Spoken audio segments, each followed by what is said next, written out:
Rational decision. ঠিক আছে, rational decision. So নাম শুনেই বোঝা যাচ্ছে যে রেশনাল, তার মানে হচ্ছে জিনিসটাকে আপনাকে রেশনালি ভাবতে হবে। ঠিক আছে, লজিক্যাল পয়েন্ট অফ ভিউ থেকে আপনাকে জিনিসটা ভাবতে হবে এই ডিসিশনটা নেওয়ার সময়। সো বুকিশ ডেফিনেশনটা কি বলতেছে দেখেন, a series of steps that decision makers should consider if their goal is to maximize the quality of their outcomes। তার মানে হচ্ছে যখন আপনি আপনার কোয়ালিটি অফ আউটকামসটা ম্যাক্সিমাইজ করতে চান, তার মানে ধরেন এক কথায় যখন আপনি আপনার প্রফিটটা ম্যাক্সিমাইজ করতে চান, বা ধরেন এই ডিসিশনটা নেওয়ার মাধ্যমে আপনি ম্যাক্সিমাম আউটপুটটা চান। ঠিক আছে, যখন আপনি ধরেন কোনো একটা ডিসিশন নিবেন, ওই ডিসিশনটা নিলে যেন আপনার প্রফিটটা বা আপনার আউটকামটা যেন ম্যাক্সিমাম ম্যাক্সিমাম হয়। ঠিক আছে, সেইগুলা ক্ষেত্রে আসলে বেসিক্যালি আপনার রেশনাল ডিসিশন নিয়ে হয় মানে নেওয়া হয় আর কি। আচ্ছা, এখন দেখেন যে রেশনাল ডিসিশনের হচ্ছে অনেকগুলো স্টেপস আছে। যখন আপনি একটা ফাইনাল মানে একটা ডিসিশন দিবেন, যখন এই রেশনাল ডিসিশন মেকিং প্রসেস আপনি ফলো করবেন, তখন আপনাকে এই স্টেপস গুলোর মধ্য দিয়ে যাইতে হবে, এই স্টেপ গুলো ফলো করতে হবে। আচ্ছা, সো ফার্স্ট স্টেপটা কি, আমরা একটা এক্সাম্পলের মাধ্যমে দেখি। ঠিক আছে, এক্সাম্পলের মাধ্যমে ধরেন, আচ্ছা ফার্স্ট স্টেপটা হচ্ছে আপনার identify the problem. Identify the problem মানে হচ্ছে আপনাকে আপনার কোন প্রবলেমের জন্য আপনি ডিসিশনটা মেক করতে চান, কোন প্রবলেমের জন্য আপনি ডিসিশন নিতে চান, সেইটা আপনাকে ফার্স্টে মানে আইডেন্টিফাই করতে হবে। আচ্ছা, সো ধরেন আপনার বাসা হচ্ছে ঢাকাতে, আপনি বনানীতে থাকেন, আপনার অফিস হচ্ছে গাজীপুরে। ঠিক আছে, আপনার অফিস গাজীপুরে। এখন প্রতিদিন আপনাকে বাসে করে আপনাকে বনানী থেকে গাজীপুর যাওয়া লাগে। ঠিক আছে, প্রতিদিন আপনাকে বাসে করে গাজীপুর যাওয়া লাগে। আচ্ছা, সো এইটা কিন্তু খুব একটা হ্যাসেলের কাজ। ঠিক আছে, আপনি যদি প্রতিদিন বাসে করে গাজীপুরে যান এবং গাজীপুর থেকে ব্যাক করেন, এটা কিন্তু আপনার জন্য অনেক টাফ হয়ে যাবে।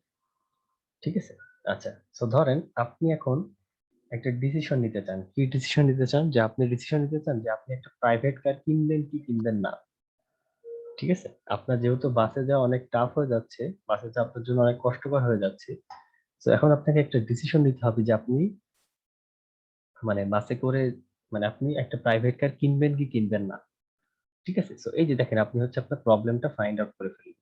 আপনার প্রবলেমটা কি, আপনার প্রবলেমটা হচ্ছে যে আপনার বাসে করে গাজীপুরে যাওয়া, প্রতিদিন যাওয়া আসা করা অনেক টাফ হয়ে যাচ্ছে।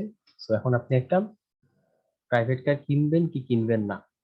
ঠিক আছে, সো এই ডিসিশনটা আপনাকে নিতে হবে। আর আপনার প্রবলেমটা কি ছিল, প্রবলেমটা হচ্ছে আপনার মানে যাতায়াতটা অনেক কষ্টকর হয়ে যাচ্ছে। আচ্ছা, এরপরে আপনি আপনার প্রবলেম ফাইন্ড আউট করে ফেললেন। আচ্ছা, এরপরে আপনাকে বলা হচ্ছে যে establish decision criteria. Establish decision criteria. আচ্ছা, সো এটার মানে কি, এটার মানে হচ্ছে যে আপনি আসলে কোন ক্রাইটেরিয়ার উপরে বেস করে আপনি ডিসিশনটা দিবেন। কোন ক্রাইটেরিয়া বলতে, ধরেন আপনার ডিসিশন ক্রাইটেরিয়া হচ্ছে একটা, যে আপনি টু সিটার গাড়ি কিনবেন, মানে টু সিটার প্রাইভেট কার কিনবেন, নাকি ফোর সিটেড প্রাইভেট কার কিনবেন, নাকি এইট সিটেড প্রাইভেট কার কিনবেন। ঠিক আছে, ফোর সিটেড প্রাইভেট কার কিনবেন নাকি টু সিটেড মানে হচ্ছে দুইজন বসা যায় এমন প্রাইভেট কার কিনবেন, নাকি চারজন বসা যায়, নাকি ছয়জন, দশজন, আটজন বসা যায়, কোন টাইপের প্রাইভেট কার মানে কিনবেন। আচ্ছা, সো তার মানে কি, তার মানে হচ্ছে যদি আপনি টু সিটেড প্রাইভেট কার কিনেন, সেক্ষেত্রে কিন্তু আপনার খরচটা বেড়ে যাবে, মানে খরচটা কমে যাবে। বাট আপনি যদি ফোর সিটেড প্রাইভেট কার কিনেন, সেক্ষেত্রে কিন্তু আপনার কি খরচটা বেড়ে যাবে। ঠিক আছে, আপনি যদি ফোর সিটেড প্রাইভেট কার কিনেন, সেক্ষেত্রে কিন্তু আপনার খরচটা বেড়ে যাবে। বাট ফোর সিটে কিন্তু আপনার একটা অ্যাডভান্টেজ আছে, সেটা কি, যে ধরেন আপনি আপনার ফ্যামিলি নিয়ে কোথাও যেতে চান, সেক্ষেত্রে কিন্তু আপনার যে ফোর সিটের যে প্রাইভেট কারটা, সেটা কিন্তু আপনার কাজে আসবে। বাট আপনি যদি টু সিটেড প্রাইভেট কার কিনেন, সেক্ষেত্রে কিন্তু আপনার কি বলেন তো, ফ্যামিলি নিয়ে ঘুরতে যাইতে পারবেন না কোথাও আপনার প্রাইভেট কার নিয়ে। ঠিক আছে, সো এটাই হচ্ছে আপনার মানে decision criteria, establishing decision criteria. So আপনার ক্রাইটেরিয়া গুলো কি কি, যে আপনি টু সিটার কিনবেন নাকি ফোর সিটার কিনবেন নাকি এইট সিটার কিনবেন। ঠিক আছে, এটা এস্টাবলিশ করা। আচ্ছা, এবার হচ্ছে আপনি যে ডিসিশন ক্রাইটেরিয়াটা মেক করছেন, মানে এস্টাবলিশ করছেন, সেগুলাকে আপনি ওয়েট দিবেন। সেগুলোকে ওয়েট দিবেন বলতে, যে ধরেন আপনি এই টু সিটার প্রাইভেট কারের দাম বিবেচনা করে এই টু সিটার প্রাইভেট কারে অ্যাডভান্টেজেস ডিসঅ্যাডভান্টেজেস এইগুলো আপনি বিবেচনা করে ধরেন আপনি আপনার এই ডিসিশনটাকে মানে টু সিটার প্রাইভেট কার কেনার ডিসিশনটাকে আপনি 10-এ 7 দিলেন। ঠিক আছে, যে আপনি দাম বিবেচনা করে আপনার ফ্যামিলির কথা বিবেচনা করে আপনার সবকিছু বিবেচনা করে আপনি মানে ইয়া করলেন যে টু সিটার প্রাইভেট কারকে আপনি 7 দিলেন 10-এ। আর যেটা ফোর সিটের প্রাইভেট কার, ঠিক আছে, যেটা ফোর সিটের প্রাইভেট কার সেটাকে দিলেন হচ্ছে আপনি 8। ঠিক আছে, সো এই যে এরকম একটা ওয়েট দেওয়া বলতে যে আপনি মানে আপনি যে যে আপনার যে অপশন গুলা, ঠিক আছে, বা আপনি যে ডিসিশন ক্রাইটেরিয়াটা সেট করছেন সে প্রত্যেকটা ডিসিশন ক্রাইটেরিয়াকে আপনার ওয়েট দেওয়া। ঠিক আছে, সো ধরেন আমি হচ্ছে দাম বিবেচনা করে আমার আমার দাম বিবেচনা করে বা সব দিক বিবেচনা করে আমি টু সিটারকে 7 দিলাম। আর ফোর সিটারকে আমি সব দাম বিবেচনা করে আমার ইউজফুলনেস নিয়ে আমি সবকিছু বিবেচনা করে আমি এটাকে 10-এ 8 দিলাম।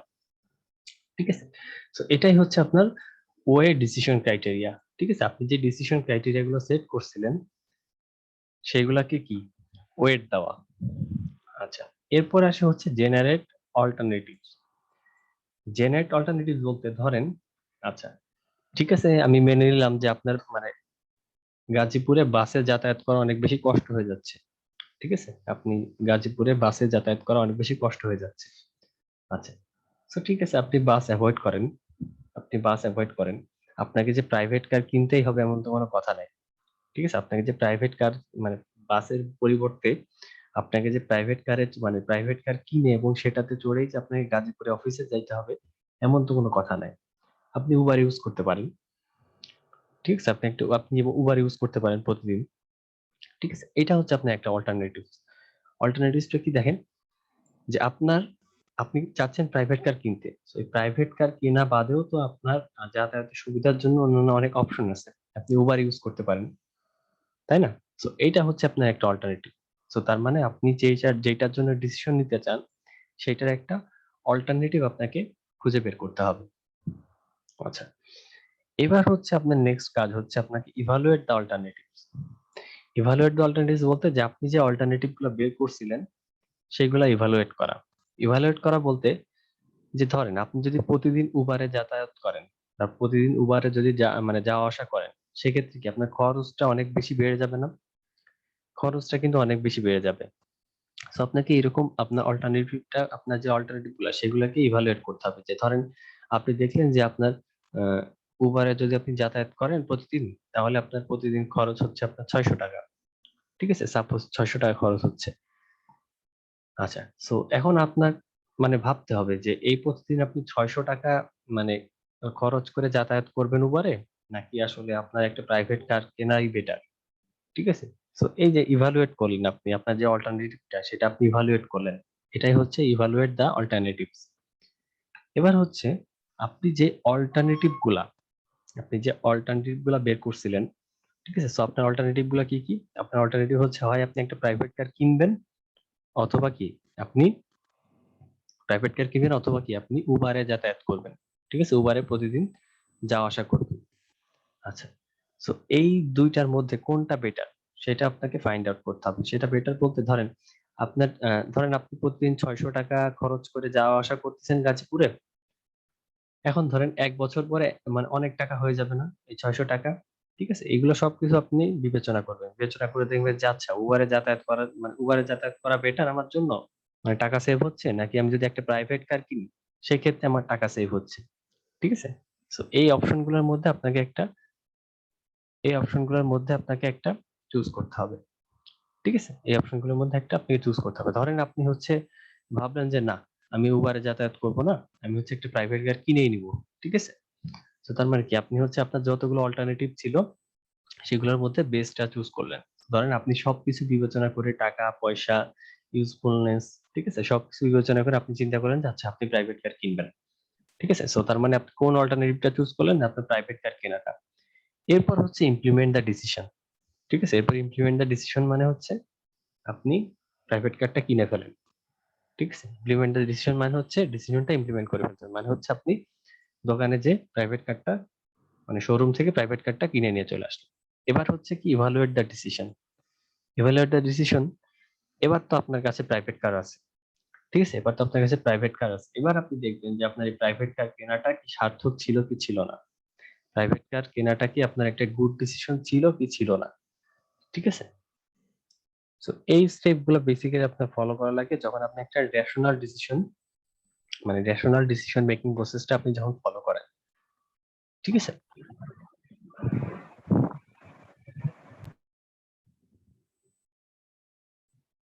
আচ্ছা, তো দেখেন এখানে কিছু অ্যাডভান্টেজেস আছে বা ডিসঅ্যাডভান্টেজ আছে, সেটা হচ্ছে যে দেখেন, setting criteria before you search for alternatives may prevent you from making such mistakes। মানে হচ্ছে আপনি যখন আপনার রেশনাল ডিসিশন মেক করবেন, আপনি যখন একটা রেশনাল ডিসিশন মেক করবেন তখন কি আপনি অনেকগুলো অল্টারনেটিভ বের করতেছেন, তাই না, অনেকগুলো অল্টারনেটিভ বের করতেছেন। বাট ধরেন আপনার মধ্যে একটা বায়াসনেস চলে আসছে।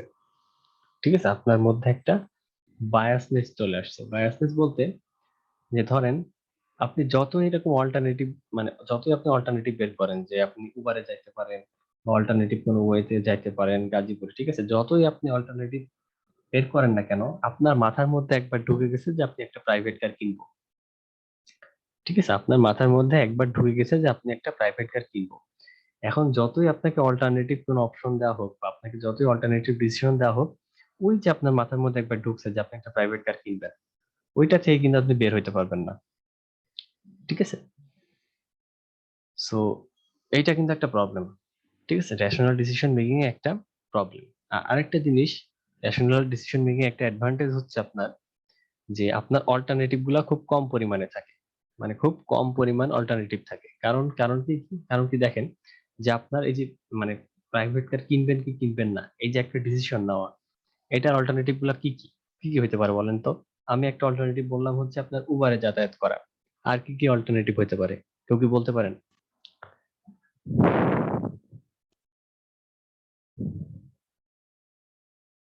মানে মনে করেন যে বাসে যেন আমাকে গাজীপুরে যাতায়াত না করা লাগে, এটার ফার্স্ট অল্টারনেটিভ আমি বের করলাম যে একটা প্রাইভেট কার কেনা। আর একটা বের করলাম যে প্রাইভেট কার না কিনে আমি উবারে যাতায়াত করব। আর কি কি হতে পারে অল্টারনেটিভ বলতে বলেন তো। আর কি কি ওয়েতে মানে আমি আমার অফিসে যাইতে পারি গাজীপুরে কোনো রকম প্রবলেম বা হ্যাসেললেস আর কি। স্যার বাসা শিফট বাসে করা। শিফট করলেই তো হয়ে যায়। কিন্তু আপনি তো ঢাকা ছাড়তে যাচ্ছেন না, গাজীপুরে থাকছেন কখনো, গেছেন কখনো? না স্যার, না স্যার। তাইলে আর থাকার ইচ্ছা হবে না। বুঝতে পারছেন? ওটা একটা মরু মানে ধুলা স্যার ধুলা। আবার বনানী থেকে গাজীপুর যাইতে হতো স্যার, অনেক কষ্ট, ঘুমের নষ্ট না স্যার, 2-3 সময় তো ঘন্টা ঘুম নষ্টই। কম যাওয়া লাগবে এখানে। হ্যাঁ, সময় তো নষ্টই। গাজীপুর একটা ধুলার রাজ্য, বুঝছেন, প্রচন্ড ধুলা, প্রচন্ড ধুলা। তো আপনি ঢাকা ছাড়তে যাচ্ছেন না, ঢাকার পশ লাইফস্টাইলে আপনার মানে আপনি হ্যাবিচুয়েটেড হয়ে গেছেন। তো আর অপশন কি হইতে পারে?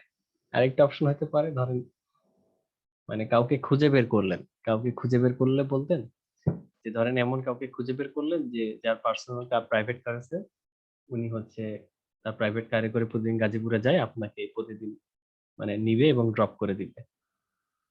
ঠিক আছে, সেই ক্ষেত্রে আপনি হয়তো উনাকে প্রতি মাস শেষে একটা বিশাল বড় একটা ট্রিট দিয়ে দিলেন বা একটা গিফট হ্যাম্পার দিলেন প্রতি মাসে। ঠিক আছে, এটা একটা অপশন হতে পারে। ঠিক আছে, এটা খুব একটা ফিজিবল অপশন না। ঠিক আছে, সো তার মানে কি দেখেন, এই যে রেশনাল ডিসিশন মেকিং এ আপনার আসলে অল্টারনেটিভ গুলা খুব কম থাকে।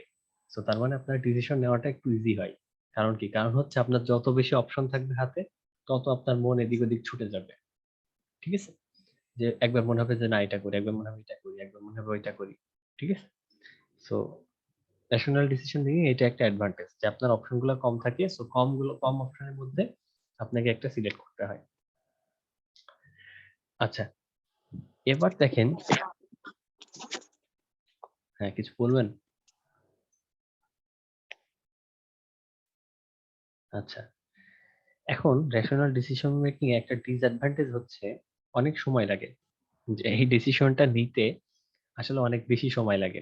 অনেক সময় লাগে বলতে, দেখেন কতগুলো স্টেপের মধ্যে আমরা গেলাম, যে ফার্স্টে প্রবলেম আইডেন্টিফাই করা, দেন ডিসিশন ক্রাইটেরিয়া এস্টাবলিশ করা, এগুলোর ওয়েট দেওয়া, অল্টারনেটিভ ফাইন্ড আউট করা। ঠিক আছে, সো এই যে সবগুলো স্টেপ ফলো করতে করতে আসলে একটা রেশনাল ডিসিশন মেকিং ক্ষেত্রে আসলে অনেক বেশি সময় লেগে যায়। ঠিক আছে, এটা হচ্ছে আপনার একটা মানে ডিসঅ্যাডভান্টেজ রেশনাল ডিসিশন মেকিং এর ক্ষেত্রে। আরেকটা জিনিস হচ্ছে যে আপনার কাছে যদি খুব বেশি ইনফরমেশন থাকে, ঠিক আছে, বা খুব বেশি ইনফরমেশন থাকে, সেই ক্ষেত্রে আপনাকে আসলে অ্যানালাইসিস প্যারালাইসিস হতে পারে। মানে হচ্ছে যে ধরেন আপনার কাছে অনেক ইনফরমেশন বলতে, যে ধরেন আপনি একটা ইনফরমেশন কালেক্ট করলেন যে প্রতিদিন গাজীপুরে উবারে করে যাতায়াতের খরচ কত, এই কত সেই কত, আমার কার মেইনটেনেন্স, আমি যদি প্রাইভেট কার কিনি, ঠিক আছে, আমি যদি একটা প্রাইভেট কার কিনি তাহলে প্রাইভেট কারেও তো প্রতি মাসে একটা খরচ থাকে, গ্যারেজে নিয়ে যাওয়া লাগে, সার্ভিসিং করানো লাগে আমার কারের। এই হাবি জাবি আপনি হাজার হাজার ইনফরমেশন কালেক্ট করলেন। এখন এই হাজার হাজার ইনফরমেশন কালেক্ট করার পর আপনি একটা বিপাকে পড়ে গেলেন, আপনি এখন বুঝতে পারতেছেন না কি করবেন। ঠিক আছে, তো এইটা হচ্ছে আপনার অ্যানালাইসিস প্যারালাইসিস। ঠিক আছে, আপনার কাছে যখন এরকম অনেক ইনফরমেশন থাকে তখন আসলে আপনাকে এরকম অ্যানালাইসিস প্যারালাইসিসে পড়ে যেতে হয়। আচ্ছা, এর নেক্সট নেক্সট ডিসিশন মেকিং মডেলটা হচ্ছে আপনার বাউন্ডেড রেশনালিটি। বাউন্ডেড রেশনালিটিটা হচ্ছে এরকম যে ধরেন আপনার কোম্পানির কোন একটা প্রবলেম হয়েছে, সেই প্রবলেমের জন্য আপনি একটা ডিসিশন নিবেন। ঠিক আছে, একটা ডিসিশন নিবেন এবং আপনার ধরেন কোম্পানির কিছু ক্রাইটেরিয়া আছে, ধরেন ক্রাইটেরিয়া 1, ক্রাইটেরিয়া 2, ক্রাইটেরিয়া 3। ঠিক আছে, সো আপনার কোম্পানির তিনটা ক্রাইটেরিয়া হচ্ছে ক্রাইটেরিয়া 1, ক্রাইটেরিয়া 2, ক্রাইটেরিয়া 3। আচ্ছা, সো ধরেন আপনি অনেক ডিসিশন মানে অনেক অ্যানালাইসিস করে, অনেক রিসার্চ করে, অনেক কিছু চিন্তা ভাবনা করে আপনি একটা ডিসিশন নিলেন। ঠিক আছে, যেটা হচ্ছে আপনার ডিসিশন 1, এবং আপনার কিছু অল্টারনেটিভ ডিসিশন মানে কিছু অল্টারনেটিভ ডিসিশন আপনি বের করছেন। ঠিক আছে, সো আপনি ডিসিশন নিলেন হচ্ছে ডিসিশন 1, আর আপনার অল্টারনেটিভ গুলা হচ্ছে ডিসিশন 2 আর ডিসিশন 3। আচ্ছা, সো দেখেন যে ধরেন আপনি অনেক চিন্তা ভাবনা, অনেক রিসার্চ, অনেক অ্যানালাইসিস করে আপনি ডিসিশন 1টা নিয়ে ফেললেন। আচ্ছা, এখন এই ডিসিশন 1টা নেয়ার পরে দেখলেন যে আপনার যে কোম্পানির যে ক্রাইটেরিয়া, ধরেন এক কথায় আপনার কোম্পানির যে রুলস এন্ড রেগুলেশন বা ক্রাইটেরিয়া, ঠিক আছে, সেইগুলো আসলে ফুলফিল করতেছে না। আপনি যে ডিসিশনটা নিছেন, আপনি নিছেন হচ্ছে ডিসিশন 1। ঠিক আছে, আপনি ডিসিশন 1 নিছেন এবং এই ডিসিশন 1টা শুধুমাত্র আপনার কোম্পানির ক্রাইটেরিয়া 1 এবং ক্রাইটেরিয়া 2 এই দুইটাকে ফুলফিল করতেছে। ঠিক আছে, ধরেন আপনি সবকিছু অ্যানালাইসিস করে আপনার বেস ডিসিশন ছিল হচ্ছে ডিসিশন 1। সবকিছু অ্যানালাইসিস করছেন, সব চিন্তা ভাবনা করছেন, করার পর দেখছেন মানে আপনি ডিসিশন নিছেন হচ্ছে ডিসিশন 1, বাট এই ডিসিশন 1টা আপনার কোম্পানির যে তিনটা ক্রাইটেরিয়া সেইগুলাকে ফুলফিল করতেছে না। ঠিক আছে, ক্রাইটেরিয়া 1, 2, 3 কে ফুলফিল করতেছে না, শুধুমাত্র ক্রাইটেরিয়া 1 আর 2 কে ফুলফিল করতেছে। আচ্ছা, এই ক্ষেত্রে আপনাকে যেটা করা লাগে যে নেক্সট বেস্ট অল্টারনেটিভ কোনটা, নেক্সট বেস্ট ডিসিশন কোনটা, ঠিক আছে, বা এক কথায় সেকেন্ড বেস্ট ডিসিশন কোনটা, সেকেন্ড বেস্ট ডিসিশন কোনটা যেটা হচ্ছে আপনার কোম্পানির সবগুলো ক্রাইটেরিয়াকেই ফুলফিল করে, সেকেন্ড বেস্ট ডিসিশন কোনটা যেটা আপনার কোম্পানির সবগুলো ক্রাইটেরিয়াকেই ফুলফিল করে। ঠিক আছে, সো ধরেন ডিসিশন 2 হচ্ছে আপনার সেকেন্ড বেস্ট ক্রাইটেরিয়া, যেটা হচ্ছে আপনার ক্রাইটেরিয়া 1, ক্রাইটেরিয়া 2, ক্রাইটেরিয়া 3 এই তিনটাকেই ফুলফিল করে। ঠিক আছে, তিনটাকেই ফুলফিল করে। তো সেক্ষেত্রে আপনি আসলে ডিসিশন 2 টাকেই ইমপ্লিমেন্ট করবেন। ঠিক আছে, এটাই হচ্ছে আপনার বাউন্ডেড রেশনালিটি মডেল। বাউন্ডেড এই কারণে বলা হচ্ছে, এই যে দেখেন, এই যে ক্রাইটেরিয়া সেট করে আপনার ডিসিশনটাকে আমরা বাউন্ডেড করে দিচ্ছি। ঠিক আছে, ক্রাইটেরিয়া সেট করে আপনার ডিসিশনটাকে বাউন্ডেড করে দিছি। আপনি সব অ্যানালাইসিস, রিসার্চ সবকিছু করার পরে আপনার বেস্ট ডিসিশন আসছিল হচ্ছে আপনার ডিসিশন 1, বাট ডিসিশন 1 আপনার কোম্পানির ক্রাইটেরিয়া গুলোকে ফুলফিল করতেছিল না। ঠিক আছে, সো এই জন্য আমরা ডিসিশন 1টা নিব না এই বাউন্ডেড রেশনালিটি মডেল অনুযায়ী। আমরা কি নিব, আমরা নিব হচ্ছে সেকেন্ড বেস্ট ডিসিশন কোনটা যেটা হচ্ছে আপনার কোম্পানির সকল ক্রাইটেরিয়াকে ফুলফিল করে। ঠিক আছে, আপনার কোম্পানির সকল ক্রাইটেরিয়াকে ফুলফিল করে, সেটাই হচ্ছে আপনার এই বাউন্ডেড মানে এই পলিসিটা ফলো করাই হচ্ছে আপনার bounded rationality model of decision making. ঠিক আছে, সো আমরা হচ্ছে কি নিব, আমরা হচ্ছে ডিসিশন 2 দিব, কারণ কি ডিসিশন 2 হচ্ছে আপনার কোম্পানির সবগুলো ক্রাইটেরিয়াকে ফুলফিল করতেছে। আচ্ছা, এবার আসে হচ্ছে আপনার ইনটুইটিভ ডিসিশন। ইনটুইটিভ ডিসিশনটা হচ্ছে আপনি কোন রকম মানে রিজনিং ছাড়াই আপনি একটা ডিসিশন নিবেন, ঠিক আছে? মানে এক কথায় কোনো রকম বাদ বিচার ছাড়াই, ঠিক আছে? বাদ বিচার ছাড়াই আপনি ডিসিশনটা দিয়ে দিবেন, মানে আপনি কিছুই ভাববেন না যে এটা কি হইতে পারে, এই ডিসিশন নিলে কি হইতে পারে, এই সেই হাবি জাবি এত কিছু আপনি ভাববেন না। কোনো রকম রিজনিং ছাড়াই আপনি একটা ডিসিশন নিয়ে নিবেন। এই জন্য দেখেন বলা হচ্ছে যে অ্যারাইভিং এট ডিসিশনস উইদাউট কনসিয়াস রিজনিং, ঠিক আছে? তার মানে আপনি কোন রকম অ্যানালাইসিস রিসার্চ ছাড়াই আপনি ডিসিশনটা নিয়ে ফেলবেন, কোন রকম রিজনিং ছাড়াই আপনি ডিসিশনটা নিয়ে ফেলবেন। আচ্ছা, এই ডিসিশনটা ম্যাক্সিমাম ক্ষেত্রে কখন হয় জানেন? যখন হচ্ছে যে ধরেন আপনি একটা সিমিলার প্যাটার্ন বা সিমিলার প্রবলেম আগে ফেস করছেন। যখন আপনি একটা সিমিলার প্যাটার্ন বা সিমিলার প্রবলেম আগে ফেস করছেন এবং ওইটা থেকে শিক্ষা নিছেন, ওইটা থেকে শিক্ষা নেওয়ার পর আপনি যখন সেম প্যাটার্নটা বা সেম সিচুয়েশন বা সেম প্রবলেমটা যখন ফিউচারে আবার আবার ফেস করতেছেন, তখন আপনি ভাবতেছেন আচ্ছা, আচ্ছা আমি তো আগে এরকম একটা প্রবলেম ফেস করছিলাম বা আগে আমাকে এরকম একটা ডিসিশন নিতে হয়েছিল। তো ওই জিনিসটা তখন আপনার মাথার মধ্যে কাজ করবে। তখন আপনি আসলে এত কিছু ভাববেন না। কেন ভাববেন না? যে আচ্ছা আগের বার আমি এইটা ভেবে আমি এই হয়েছিল, তার মানে এই ডিসিশনটা নিলে হচ্ছে বেস্ট হয়। ঠিক আছে? এই ডিসিশন নিলে হচ্ছে বেস্ট হয়। ঠিক আছে? সো এইটা হচ্ছে আপনার কি ইনটুইটিভ ডিসিশন। যখন আপনার পূর্বের অভিজ্ঞতা আপনাকে হেল্প করে। ঠিক আছে? পূর্বের অভিজ্ঞতা আপনাকে হেল্প করে কোন রকম রিসার্চ বা কোন রকম বাছ-বিচার ছাড়া একটা ডিসিশন নিতে। ঠিক আছে? সো ধরেন হচ্ছে আপনি একটা রাস্তা দিয়ে হাঁটতেছেন। ঠিক আছে? একটা রাস্তা দিয়ে হাঁটতেছেন। রাস্তা দিয়ে হাঁটার সময় ধরেন ডানে যাওয়া যায়, বামে যাওয়া যায়, সোজা যাওয়া যায়। ঠিক আছে? আচ্ছা। সো ধরেন আপনি জানেন না আসলে বামে, সোজা এবং ডানে কি। সো রাস্তা দিয়ে হাঁটতে বামে একটা খাদের মধ্যে পড়ে গেলেন। ঠিক আছে? আপনি আসলে জানেন না, মানে এখানে আপনি একটা ডেডলকে আটকায় গেছেন। যে আসলে কোন রাস্তা দিয়ে এখন আমি যাবো। ঠিক আছে? সো আপনি হচ্ছে এই রাস্তা দিয়ে হাঁটতেছেন। হাঁটতে আপনি এখন জানেন না যে এই ৩ টা রাস্তার মধ্যে কোনটায় কি আছে। তো ধরেন আপনি বাম দিকের রাস্তায় গেলেন। ঠিক আছে? বাম দিকের রাস্তায় গেলেন এবং বাম দিকের রাস্তায় যাওয়ার পর আপনি খাদের মধ্যে পড়ে গেলেন। মানে ড্রেনের মধ্যে পড়ে গেলেন সাপোজ। আচ্ছা। সো এই যে দেখেন আপনি যখন নেক্সট টাইম যখন এই রাস্তা দিয়ে আসবেন, আপনি কি আর কোনদিন এই বামের রাস্তায় যাবেন? কোনদিন যাবেন না। ঠিক আছে? তো তার মানে কি আপনার পূর্বের অভিজ্ঞতা, আপনার পূর্বের নলেজ আপনাকে এই ডিসিশনটা হেল্প নিতে, মানে ডিসিশনটা নিতে সাহায্য করলো। কি ডিসিশন নিতে সাহায্য করলো? যে আপনি ডিসিশন নিলেন যে আমি সোজা যাবো অথবা ডানে যাবো। বাট আমি বামে আর কোনদিন যাব না। ঠিক আছে? সো এই যে আপনার পূর্বের অভিজ্ঞতা বা আপনার পূর্বের এক্সপেরিয়েন্স আপনাকে যখন এরকম হেল্প করে কোন একটা ডিসিশন নিতে, সেটা হচ্ছে আপনার ইনটুইটিভ ডিসিশন। ঠিক আছে? সো আপনি কিন্তু কোন রকম চিন্তা ভাবনাই করেন নাই। কারণ কি আপনি বামে একবার খাদে পড়ছিলেন, তার মানে কি ন্যাড়া বেলতলা একবারই যাবে। ন্যাড়া কোনদিন আর কখনো মানে বামের রাস্তায় যাবে না। ঠিক আছে? আচ্ছা। এই গেল হচ্ছে আপনার ইনটুইটিভ ডিসিশন।